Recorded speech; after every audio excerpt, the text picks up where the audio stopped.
नमस्कार। आज अश्विन कृष्ण द्वादशी शके 1935 वसुबारस सादर करत आहोत ठाणे वार्ता। ठळक घडामोडी। स्थानिक संस्था कर न भरणाऱ्या दुकानदारांकडून खरेदी न करण्याचं महापालिका आयुक्तांचं आवाहन। जिल्ह्यातील आदिवासींनी वाजत गाजत साजरी केली दिवाळी आणि प्रकाशाचा उत्सव असलेल्या दीपोत्सवाला आजपासून सुरुवात। या आणि इतर घडामोडी विस्तृतपणे पण काही क्षणातच। सर्वप्रथम सर्वांना दीपावलीच्या हार्दिक शुभेच्छा। ही दीपावली आपल्याला सुख समृद्धी यश आणि मनशांती देणारी जावो हीच ठाणे वार्ता परिवारातर्फे सर्व ठाणेकरांना शुभेच्छा। आज वसुबारस। दीपोत्सवाची सुरुवात ही वसुबारसेपासूनच होते। अश्विन वद्य त्रयोदशी ते कार्तिक शुद्ध प्रतिपदेपर्यंत दीपोत्सव साजरा केला जात असला तरी गावांमध्ये मात्र वसुबारसेपासूनच दीपोत्सव साजरा होतो। पावसानंतर भरघोस पिकाच्या रूपानं शेतकऱ्याच्या हाती सोनं आलेलं असतं। सर्वत्र सुख समाधान आणि तृप्ततेचं वातावरण असतं। त्यामुळे कृतज्ञता व्यक्त करण्यासाठी अश्विन वद्य द्वादशीपासूनच दिवाळी साजरी केली जाते। वसुबारसेच्या दिवशी गोवत्स धेनूची पूजा करण्याची प्रथा आहे। गाईला आपण माता मानलंय। गाईच्या विषयीची कृतज्ञता यातून व्यक्त होते। प्रथम वासराला दूध देऊन गाय वासराची पूजा केली जाते। तिला पुरणपोळीचा नैवेद्य दाखवून मुलांचं कल्याण आणि उत्तम आरोग्यासाठी तसंच कुटुंबाच्या भरभराटीसाठी मनोभावे प्रार्थना केली जाते। स्त्रिया आवर्जून या दिवशी उपवास करतात। संध्याकाळी गायीच्या पूजेनंतर भाकरी आणि गवारीची भाजी खाऊन उपवास सोडला जातो।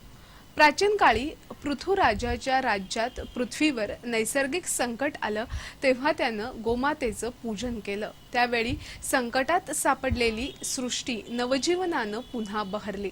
तोच हा द्वादशीचा दिवस। वसुबारसेला गायीला पूजून भारतीयांनी तिला गोठ्यातून देव्हाऱ्यात आणलं। या साऱ्याचं स्मरण देणारी ती वसुबारस।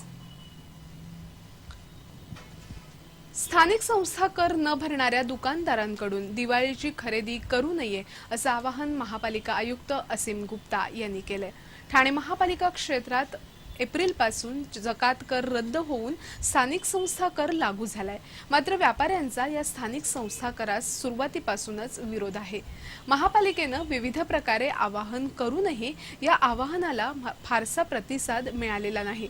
त्यामुळे पालिका प्रशासनानं आता स्थानिक संस्था कर न भरणाऱ्या व्यापाऱ्यांच्या विरोधात कारवाईचा बडगा उचललाय।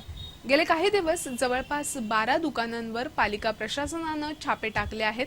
स्थानिक संस्था करासाठी नोंदणी करण्याची मुदतही आता संपली असून व्यापाऱ्यांना तात्काळ हा कर भरावा लागणार आहे। अनेक व्यापाऱ्यांनी नागरिकांकडून स्थानिक संस्था कर वसूल केलाय, मात्र हा कर ते पालिकेकडे भरत नाहीत।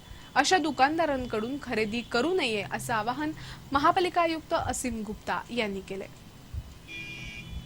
ठाणे महापालिकेच्या स्थायी समितीनं दिवाळी संपेपर्यंत रिलायन्सला रस्ते खोदण्यास मनाई केली आहे। स्थायी समितीच्या बैठकीत रिलायन्स कंपनीवरून बरीच वादावादी झाली। रिलायन्स कंपनीतर्फे 4Gचा टॉवर उभारण्यासाठी एका परवान्यावर अनेक टॉवर उभारण्यात आल्याचा आरोप झाला। त्यातच रस्त्यावर खोदकाम करून टाकण्यात येणाऱ्या केबलच्या प्रश्नावरूनही प्रशासनावर जोरदार टीका करण्यात आली। मीनाक्षी शिंदे यांनी केबलचा प्रश्न स्थायी समितीमध्ये उपस्थित केला।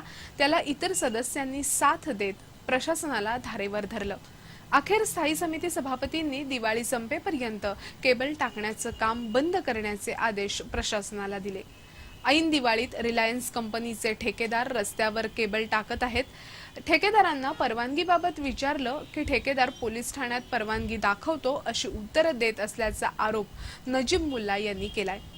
महापालिका ठाणेकरांना आवश्यक असलेल्या केबल टाकण्यास परवानगी देत नाही, पण रिलायन्सला मात्र परवानगी देते। यामुळेच ठेकेदार लोकप्रतिनिधींना धमकावत असल्याचा आरोप मुल्ला यांनी यावेळी केला। यावेळी मोबाईल टॉवरलाही अनेक सदस्यांनी विरोध दर्शवला।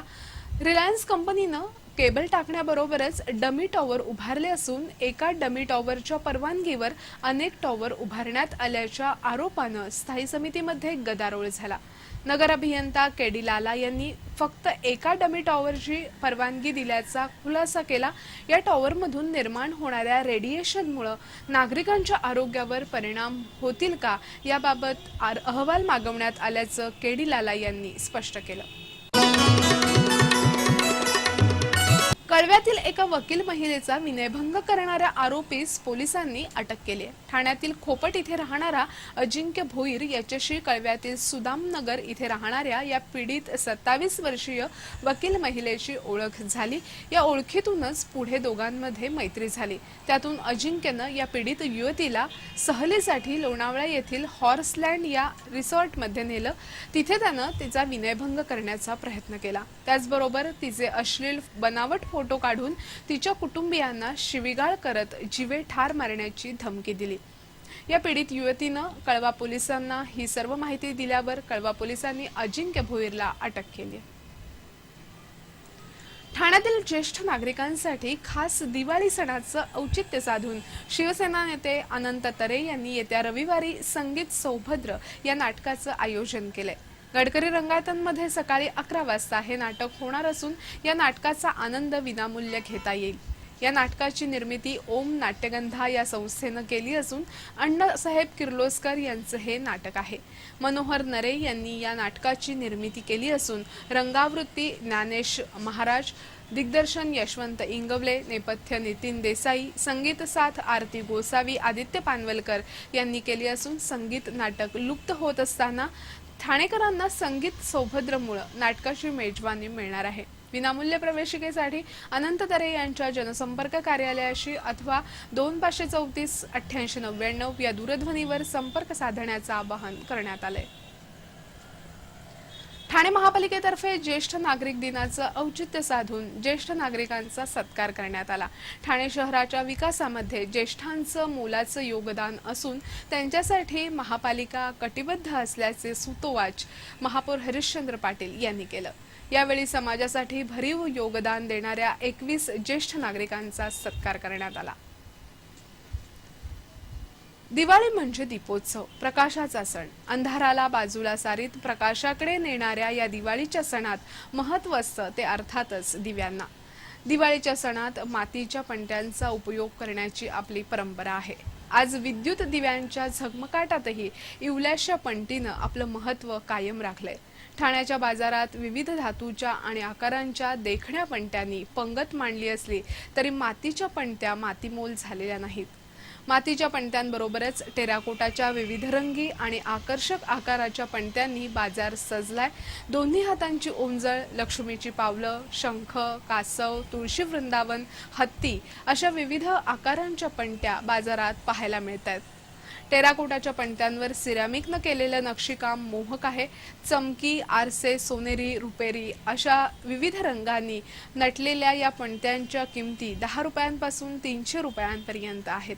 टेराकोटाची पणती तेल शोषून घेत नसल्यामुळे महागाईच्या काळात ती उपयुक्त ठरते। अशा पणत्यांना बाजारात मोठी मागणी आहे।